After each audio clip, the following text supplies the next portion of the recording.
Ted Leroux joins us now with the story. Can you tell us exactly what happened? Guys, in short, around $300,000 worth of methamphetamines were found in two homes, one in St. Cloud and the other in nearby St. Augusta. And one of the suspects is not a stranger to drug rings in central Minnesota. The Violent Offender Task Force from central Minnesota initiated a search warrant at two locations, one in St. Cloud and one in St. Augusta.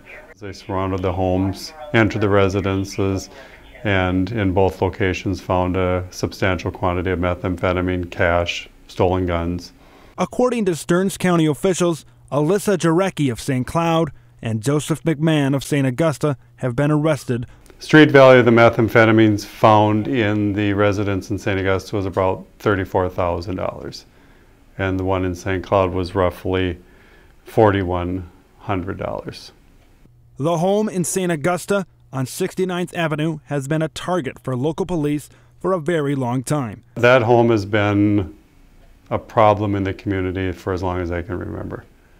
And so more attention's been drawn there in recent years or months with the methamphetamine investigation, and finally they were able to obtain enough information to do a search warrant there. This place is not an unfamiliar one for Joseph McMahon, as he was in an incident related to a drug deal last year. Mr. McMahon last year was involved in a shooting where he was shot during some type of drug deal altercation.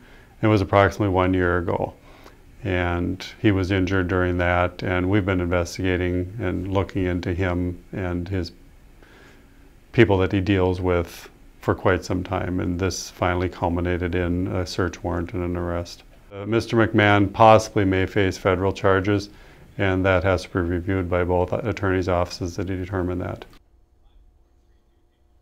Alyssa Jarecki is currently in the Benton County Jail, and McMahon is in the Stearns County Jail. Police forces assisted in this arrest. There were quite a few out there. Police from the cities of St. Cloud and Sartell, as well as county officials from Sherburne, Todd, Morrison, Benton, and Stearns County, so there's plenty of assistance from area officials. Ted, how big are problems like meth and marijuana in the area?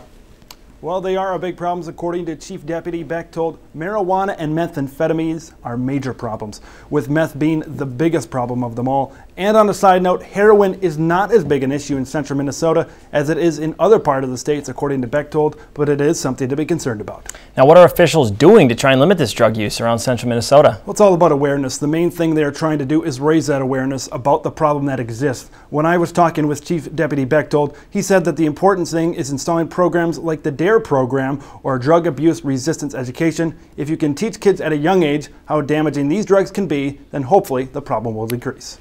Well, thanks, Ted.